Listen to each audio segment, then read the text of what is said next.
ಸಭಾಪರ್ವದ ಸಂಧಿ 13. ಸೂಚನೆ.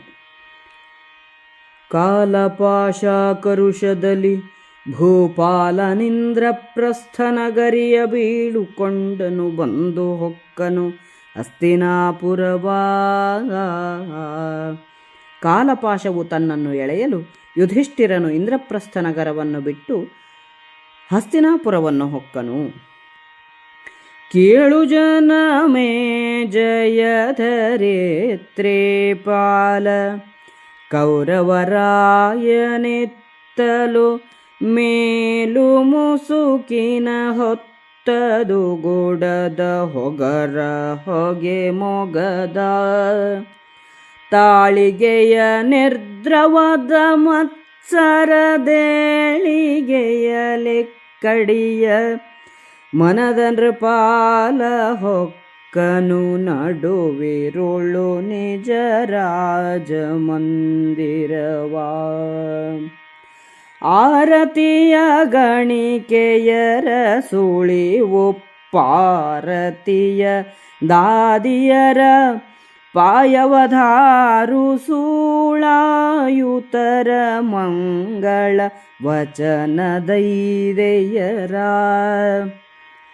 ದೂರದಲ್ಲಿ ನಿಲ್ಲಿಸಿದನು ಭಂಗದ ಭಾರಣೆಯ ಬಿಸು ಸುಯಿಲ ಸೂರೆಯ ಸೈರಣೆಯ ಸೀವಟದ ಸಿರೆ ಮಂಚದಲ್ಲಿ ಪವಡಿಸಿದ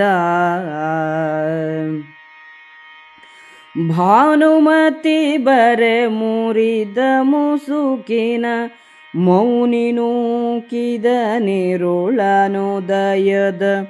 ನೂನ ಮಂಗಳ ಪಟದ ಶಂಖಧ್ವನಿಯ ಮಾಣಿಸಿದ ಭಾನುವಿಂಗರ್ಘ್ಯಾದಿ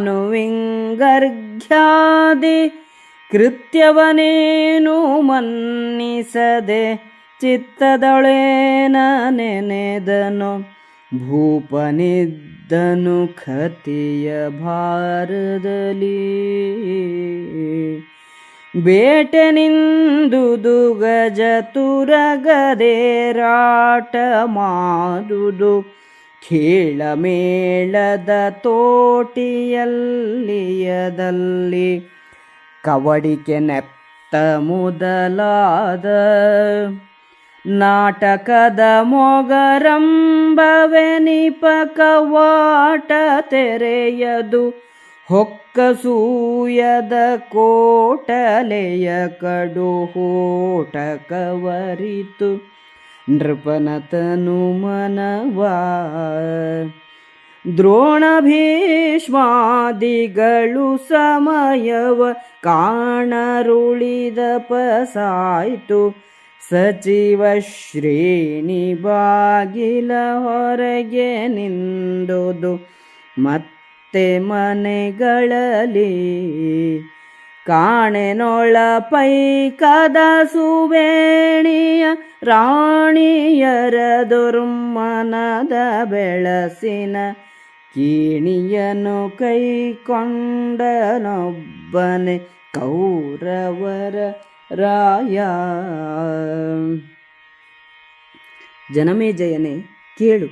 ಇತ್ತ ದುಃಖಭಾರದಿಂದ ಮುಸುಕು ಹಾಕಿಕೊಂಡು ಸಿಡಿಮಿಡಿಯ ಹೊಗೆ ಹೊತ್ತ ಮುಖಕ್ಕೆ ಮುಸುಕು ಹಾಕಿಕೊಂಡು ನಡುರಾತ್ರಿಯ ಹೊತ್ತಿನಲ್ಲಿ ಅರಮನೆಯನ್ನು ಕೌರವನು ಹೊಕ್ಕನು. ಅವನ ನಾಲಗೆ ಗಂಟಲು ಒಣಗಿ ಹೋಗಿದ್ದವು. ಮತ್ಸರವು ಹೆಚ್ಚಾಗಿ ಏನು ಮಾಡಬೇಕೆಂಬ ವಿಷಯವಾಗಿ ಮನಸ್ಸು ಕವಲೊಡೆದಿತ್ತು. ಅವನಿಗೆ ಆರತಿ ಉಪ್ಪಾರತಿ ಹೊಗಳು ನುಡಿ ಮಂಗಳ ವಚನವನ್ನು ಹೇಳಲು ಬಂದ ಗಣಿಕೆಯರು ದಾದಿಯರು ಸೇವಕಿಯರು ಮುತ್ತೈದೆಯರನ್ನು ದೂರದಲ್ಲಿಯೇ ನಿಲ್ಲಿಸಿದನು. ಅತಿಶಯ ಅಪಮಾನದ ದೆಸೆಯಿಂದ ಬಂದ ಬಿಸಿಯ ನಿಟ್ಟಿಸುರುಡುತ್ತಾ ಸೈರಣೆಯ ಎಲ್ಲೆ ಮೀರಿ ಮಂಚದಲ್ಲಿ ಮಲಗಿದನು. ಭಾನುಮತಿ ಬರಲು ಮುಸುಕನ್ನು ತೆರೆದನೇ ಹೊರತು ಮಾತಾಡದೆ ರಾತ್ರಿಯನ್ನೆಲ್ಲ ಮೌನದಲ್ಲೇ ಕಳೆದನು. ಉಷಃಕಾಲದಲ್ಲಿ ಶಂಖ ಪಟಹ ಮೊದಲಾದ ಮಂಗಳವಾದ್ಯಗಳ ಧ್ವನಿಯನ್ನು ಮಾಡಕೂಡದೆಂದು ನಿಲ್ಲಿಸಿದನು. ಸೂರ್ಯನಿಗೆ ಬೆಳಗಿನ ಅರ್ಘ್ಯವೇ ಮೊದಲಾದ ಏನನ್ನೂ ಕೊಡದೆ ಕೋಪಾತಿಶಯದಲ್ಲಿದ್ದನು. ಬೇಟೆ ಆನೆ ಕುದುರೆಗಳ ಏರಾಟ ಜೊತೆಗಾರರೊಡನೆ ವಿನೋದ ಕಲಹ ಮೊದಲಾದವ ಎಲ್ಲವನ್ನೂ ದುರ್ಯೋಧನನು ತ್ಯಜಿಸಿದನು. ಕವಡೆ ಪಗಡೆ ಆಟಗಳು ಆರಂಭವೇ ಆಗಲಿಲ್ಲ. ಅಸೂಯೆಯು ಮನಸ್ಸಿನಲ್ಲಿ ಹೊಕ್ಕು ಅವನ ದೇಹ ಮನಸ್ಸುಗಳೆರಡನ್ನೂ ಆವರಿಸಿತು. ದ್ರೋಣ ಭೀಷ್ಮರಿಗೇ ಅವನನ್ನು ಭೇಟಿ ಮಾಡುವ ಅವಕಾಶ ಸಿಕ್ಕದಾಯಿತು. ಉಳಿದ ಮಂತ್ರಿಗಳು ಆಪ್ತರು ಅರಮನೆಯ ಬಾಗಿಲ ಹೊರಗೇ ನಿಂತರು.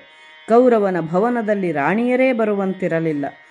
ಮನಸ್ಸಿನ ದುಷ್ಟ ಸಂಕಲ್ಪವನ್ನು ಬೆಳೆಸುವ ಕೇಣಿಯನ್ನು ತಾನು ಹೊತ್ತುಕೊಂಡು ಕೌರವನು ಏಕಾಂಗಿಯಾಗಿದ್ದನು.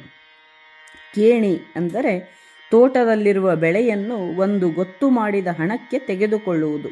ಅಂದರೆ ಬೆಳೆ ಅಂದರೆ ಅಂಗೆ, ತೆಂಗು, ಅಡಕೆ, ಹಲಸು ಮುಂತಾದವುಗಳು.